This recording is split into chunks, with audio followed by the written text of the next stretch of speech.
ഹിമാചൽ പ്രദേശിൽ മേഘവിസ്ഫോടനത്തിലും മിന്നൽ പ്രളയത്തിലും വ്യാപക നാശനഷ്ടം. മഴക്കെടുതിയിലും മണ്ണിടിച്ചിലും മരണസംഖ്യ 51 ഉയർന്നു. കഴിഞ്ഞ 2 ദിവസത്തിനിടെ 11 മേഘവിസ്ഫോടനങ്ങളും 4 മിന്നൽ പ്രളയങ്ങളുമാണ് ഹിമാചലിൽ ഉണ്ടായത്.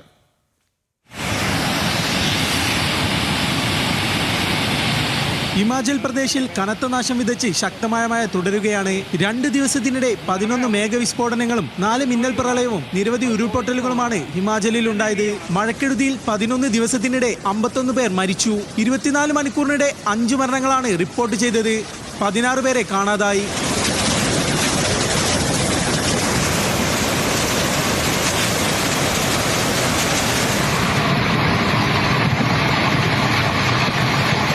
തുടർച്ചയായി മഴ പെയ്തതോടെ സംസ്ഥാനത്തെ പല ഭാഗങ്ങളും വെള്ളത്തിനടിയിലായി. പലയിടത്തും കെട്ടിടങ്ങൾ തകർന്നു വീണും അപകടങ്ങൾ ഉണ്ടായി. അടിയന്തര സാഹചര്യം കണക്കിലെടുത്ത് 400-ലധികം റോഡുകൾ അടച്ചു. ഇതുവരെ 300 കോടിയുടെ നാശനഷ്ടങ്ങൾ ഉണ്ടായതായാണ് വിലയിരുത്തൽ.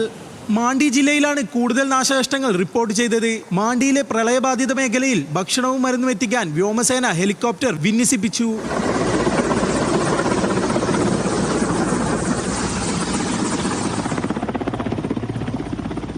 ഉത്തരാഖണ്ഡിലെ മലയോര ജില്ലകളിലും കനത്ത മഴ തുടരുകയാണ്. അളകനന്ദ നദി കരകവിഞ്ഞൊഴുകിയതോടെ രുദ്രപ്രയാഗിലെ ക്ഷേത്രങ്ങൾ വെള്ളത്തിനടിയിലായി. 15 അടി ഉയരമുള്ള രുദ്രപ്രയാഗിലെ ശിവപ്രതിമ പ്രളയത്തിൽ മുങ്ങി. ഹിമാചലിൽ ജൂലൈ 6 വരെ അതിതീവ്രമായ തുടരുമെന്നാണ് കേന്ദ്ര കാലാവസ്ഥാ നിരീക്ഷണ കേന്ദ്രത്തിന്റെ മുന്നറിയിപ്പ്. അടിയന്തര സാഹചര്യങ്ങളെ നേരിടാൻ ദേശീയ ദുരന്ത നിവാരണ സേനയുടെയും സംസ്ഥാന ദുരന്ത നിവാരണ സേനയുടെയും കൂടുതൽ ടീമുകളെ വിന്യസിപ്പിച്ചിട്ടുണ്ട്. National desk news Malayalam.